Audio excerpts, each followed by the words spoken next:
皆さんどうも、ライトと申します。Hey, this is Light. Today I want to share this book and also a Japanese study method for especially beginners. And this I have covered before, but I found this special new cover, a soft cover. We have this hard cover over here. This one is a bit smaller in size and it's very nice and bendable. It's a special edition. If you find this, you're lucky because it's beautiful and it bends, very durable. Now this is about Greg no Dameniki. Greg's not so good, maybe embarrassed moments, things he did bad, diary. And everything is in date format or based on events like Christmas and New Year's. And you can see that most include furigana, showing you how to read the kanji, but some do not. So that is kind of motivating you to look it up or try and read it without looking at the furigana. This is perfect for JLPT in 4 learners. In 5 a bit challenging, but you can do it if you sit with a dictionary. And also perfect for in 4. In 3 it's going to be a comfortable read. Very comfortable read, something you can just do every day and quickly get through. The good thing about this book is they have many different books. I went to the bookstore and here in Japan they have a massive amount of these books.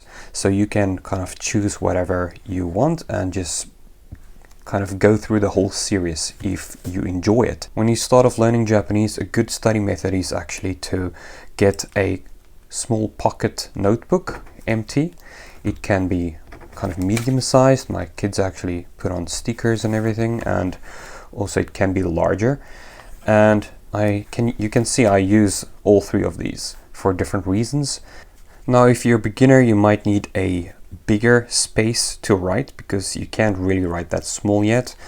And you would start with the date and then maybe the time and all the information about the day, the weather, and then write something about your day each day.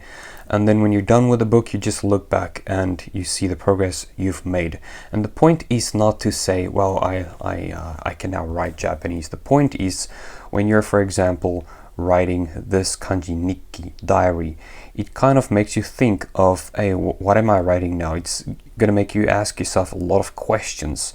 So you're not going to write a square meaning kuchi, which is mouth, but you're going to write 2 and the stroke order will be different, right?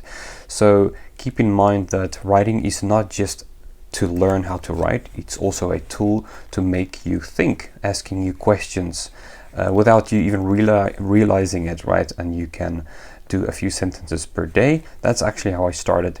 It's very simple and sometimes it's troublesome to do it about 10 minutes a day, but if you stick to it, just like exercising and learning anything in life, if you stick to it long enough, you will improve. All the links below in the description if you're interested in learning through playing a Japanese game. I'm making Plainese Master Japanese on Steam with weekly updates, as well as Anki decks and a Japanese mnemonic book, Kanji Cafe, on Patreon. またね。